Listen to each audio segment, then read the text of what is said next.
안녕하세요. 울산 부동산 TV를 운영하고 있는 해원 부동산 중개 연구소 소장입니다. 제가 부동산 쪽 유튜브 방송을 하면서 특히 부동산 쪽 컨설팅을 하면서 많이 상담해 요청해 오는 부분이 그 취득하면서 관련된 이자 부분, 그걸 내가 나중에 양도를 할때 부동산에 관련된 취득 비용으로 봐서 공제를 받을 수 있냐, 아니면 뭐 내가 현재 이렇게 이자를 많이 물고 있는데 이자 부분을 커버할 수 있는 금액의 양도 금액을 좀 정해주라. 또 뭐 이자 부분만은 뭐 비용 공제 못 받으니 별도로 좀 뭐 세금도 있으니까 별도로 현금을 좀 챙겨달라, 그렇게 얘기를 할 분이 등등 있는데요. 저희들은 이제 이 부동산 중개 알선업을 하면서 가외로 뭐 돈을 주고받고 하는 거는 저희들이 이제 안 되는 업무니까 이 부분에 대해서 이제 이자 부분, 할부 이자든 은행 이자든 그 부분에 대해서 양도 비용으로 쉽게 말해서 양도소득세 과세 표준을 계산할 때 관련 비용으로 공제받을 수 있는지, 그에 대해서 한번 살펴봐 보도록 하겠는데요. 사실 이렇습니다. 어떤 분은 그런 얘기를 합니다. 근데 세금 때문에 양도를 못하겠다 얘기하는 분이 많이 있는데, 세금은 첫 번째 제가 말씀드리고 싶은 것은 세금은 걱정하지 말라고 말씀드리고 싶네요. 왜 그러냐면 소득이 있는 곳에 세금이 있기 때문에 소득이 없으면 세금이 없다. 그러니까 세금 때문에 못 파겠다 하면 안 되겠죠. 그죠? 소득 그만큼 실현해 있으면 세금 내는 건 당연하겠죠. 그 다음 두 번째로 말씀드리고 싶은 거는, 그럼 양도소득세는 뭐 어떻게 계산할 건가? 여러분들이 다 알다시피 양도소득세는 양도소득, 양도 차익에 대해서 납부를 하거든요. 먼저 양도 차익을 계산을 어떻게 하냐? 여러분들 압니다. 다 내가 양도 가액은 분명하죠. 그렇죠? 양도 가액에다가 빼기 취득 가액을 계산하거든요. 뭐 취득 가액도 내가 돈 주고 취득했으니까 분명히 하잖아요. 근데 이제 우리가 일반적으로 취득에 관련된 비용 중에 부대 비용이라는 게 있습니다. 부대 비용. 여러분들이 잘 아는 뭐 중개 수수료라든지 뭐 법무사 등기하면서 주는 이제 발생된 법무사 수수료 이런 것들은 다 취득 가액에 포함된다는 거는 여러분도 알고 있는데, 이것이 최고로 이제 의문을 삼는 것 중에 하나가, 나 이 취득할 때 내 돈으로 안 사잖아요. 그러면 은행 돈 빌릴 때 이와 같이 은행에 취득하면서 발생된 지급이자, 첫 번째 지급이자, 요 지급이자는 비용을 공제받을 수 있느냐? 이거는 없다. 왜?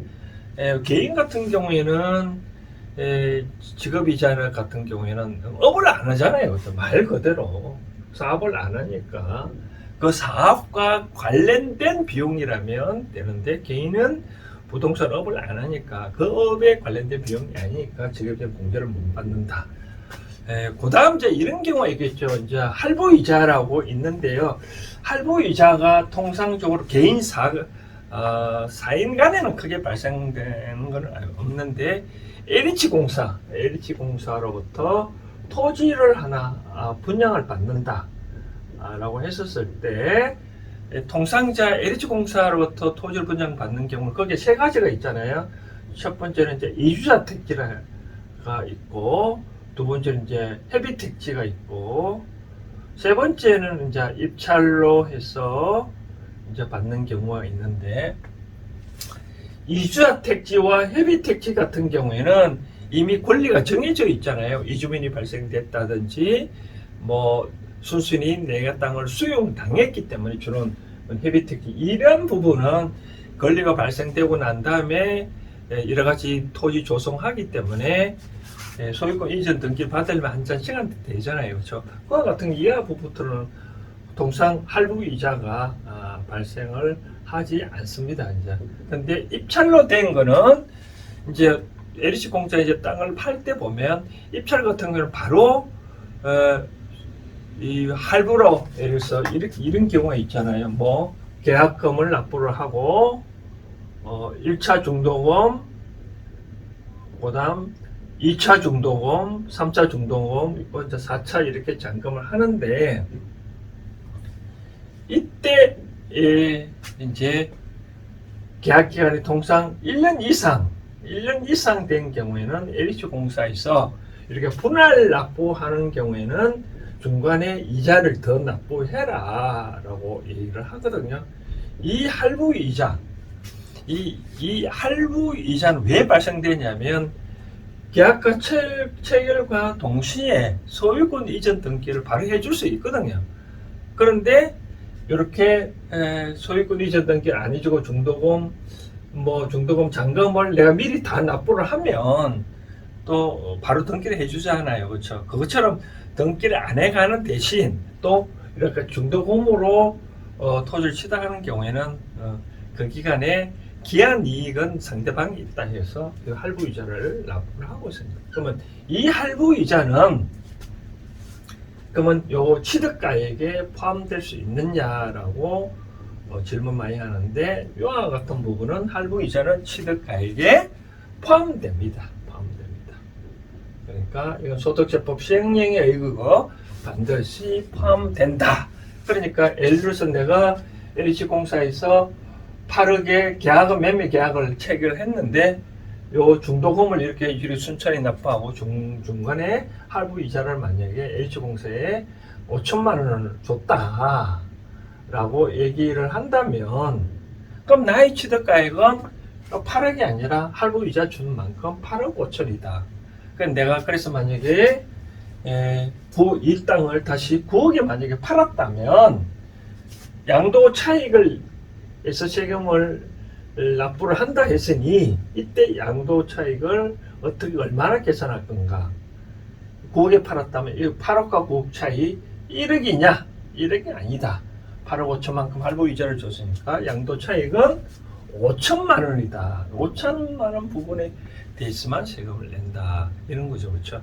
근데 만약에 이 할부금을 납부하고 중도금을 납부하기 위해서 은행에 빌렸다. 그 이자 부분은 아까 말한 대로 안 된다. 그 대신 할부 이자로 LH공사에 납부한 거는 취득 비용에 포함시킬 수 있다. 그런 것을 감안해 가지고 뭐 제가 이렇게 말씀드린 거는 자기가 8억에 낙찰 받았으니까 중간에 할부 이자가 뭐 5천만 원 등 납부를 했으니 내가 최소한 손해는 안 봐야 되지 않느냐 라고 얘기를 하면서 그러면 이 할부 이자만큼 이게 비용을 못 받으니까 최소한 10억 가까이 정도는 받아야 예를 들어서 10억이면 예를 들어서 이를 모른다고 입장에 있을 때는 양도 차익 2억이잖아요. 그죠? 양도 차익 2억이고 세금에 단기 매매니까 최소한 44% 때리면 거의 55% 정도 되겠죠. 그죠? 그 같은 경우에 단기 양도 차익 같은 경우에 그럼 1억 정도 세금이 납부를 하니 그럼 1억 정도 납부를 하니 내가 그동안에 할부 이자도 커버를 하려면 최소한 2억 정도는 더 받아야 되지 않냐라고 얘기를 하는데 본인은 예를 들어서 한 푼도 이익을 안 남기고 싶다. 다만 내가 중간에 납부한 세금만큼 이자 납부한 것만큼 좀 커버를 해달라. 그래서 그분은 10억을 팔아달라고 얘기를 하는데 그렇지는 않다. 이와 같은 경우에는 세금 취득록세 빼고 바로 8억 5천만 원만 내 그동안에 납부한 할부 이자가 5천만 원이라면 매매 계약은 8억 5천만 써도 양도 차익이 하나도 안 나오고 제로다 이렇게 나온다는 거죠. 그렇죠? 물론 이제 양도 소득은 세금 낼 때는 양도 차익에다가 1인당 연간 기본소득 공제를 해가지고 250만 원까지 공제를 해주니까 요거보다 조금 더 계약서를 체결하면 되겠죠. 자, 정리하자면 그렇습니다. 그래서 이 부동산 취득할 때 은행에 납부한 대출 받아서 빌린 거는 그런 건 안 된다라고 말씀드리고 싶고, 그 대신 그 대신 요 하나 더 첨언드리고 싶은 건 이런 경우가 있겠죠. 중도금을 납부를 해야 되는데 1차 중도금, 2차 중도금, 3차 중도금 했는데 내가 중도금을 늦게 납부를 하게 되면 LH공사에서는 그냥 가만 안 있잖아요. 그렇죠? 연체이자를 납부한 경우가 있다. 그럼 연체이자는 어떻게 갈 건가? 연체이자는 여기에 취득비용에 포함 안 된다. 순순히 연체이자는 자기가 늦게 납부를 했기 때문에 이와 같은 비용은 취득에 관련 비용으로 보지 않냐고, 그래서 공제를 안 해줍니다. 딱 본 이자에 대해서만 취득 비용의 인정을 받아서 나중에 양도 차익 계산할 때 취득에 관련된 비용으로 공제받을 수 있다라고 보시면 됩니다. 자, 이렇게 잘 생각을 하시고요. 그래서 LH공사든 어떻든 만약에 LH공사가 아니고 개인 간에도 만약 그런 게 있었다라고 얘기를 한다면, 개인 간에도 마찬가지입니다. 개인 간에도 장기 할부 조건으로 양도를 하면서 중간에 이자를 더 부분 계약상 이렇게 명확하게 규정이 되어 있다면 중도금 얼마 납부하고 그동안 할부 이자가 얼마 이렇게 분명하게 계약서에 기재가 되어 있고 그에 따라 수수된 것이 명확하게 증명되면 요것도 취득에 관련된 비용으로 인정받을 수 있다라고 말씀드리고 싶네요. 아무튼 이렇게 생각하셔서 나중에 내가 받고 싶은 금액, 양도 금액을 산정할 때 참고하시면 좋을 것 같습니다. 오늘은 부동산 어떤 홍보하는 차원이보다는 이와 같이 이런 것도 알아시면 도움될 것 같아서 이런 영상을 만들어 봤습니다. 감사합니다.